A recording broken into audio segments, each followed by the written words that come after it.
今年4月18号起实施公费清冠1号居家照护。那奇美医学中心中医部从5月初至今，也已经透过轮班诊疗的方式治疗了500多位患者。那年龄层分布很广，从1岁到90岁都有，主要呢是20岁到60岁的青壮年族群。清冠1号是国内研发具有抗新冠病毒效果的中医成药，那现在只提供给确诊1个礼拜内的患者使用，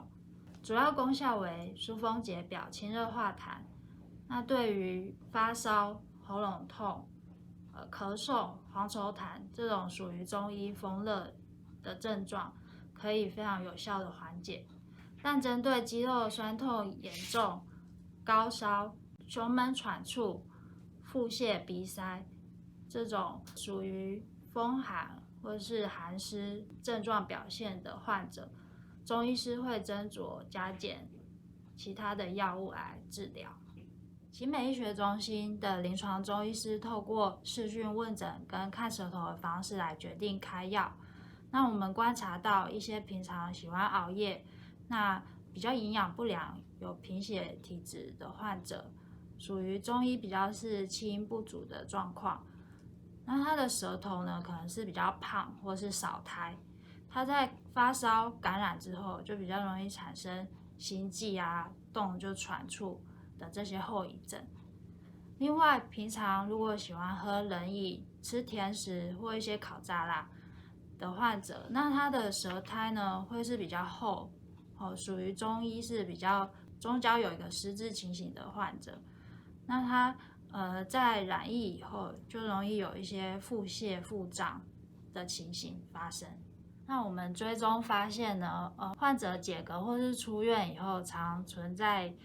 干咳、少痰、躺下会容易咳嗽，或者是爬楼梯会感觉喘促的后遗症。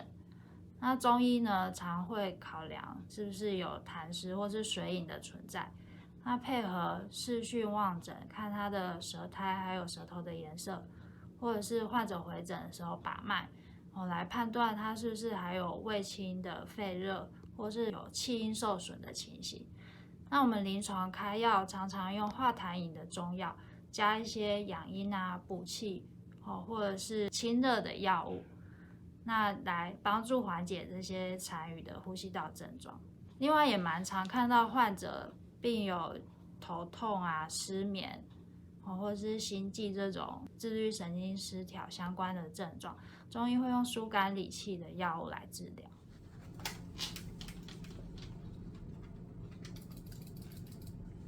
喂，是陈小姐吗？上礼拜5你有挂那个中医的清冠视讯门诊，那我现在要打视讯电话给你，关心一下你吃药以后的状况。陈小姐吗？上礼拜你说你有感染以后，新冠肺炎以后有鼻塞，然后黄稠痰，还有咳嗽，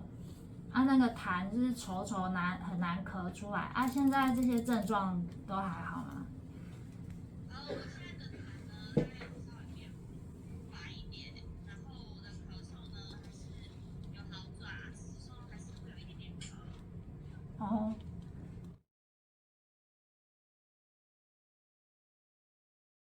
现在你把那个舌头伸出来，让我看一下你的舌头。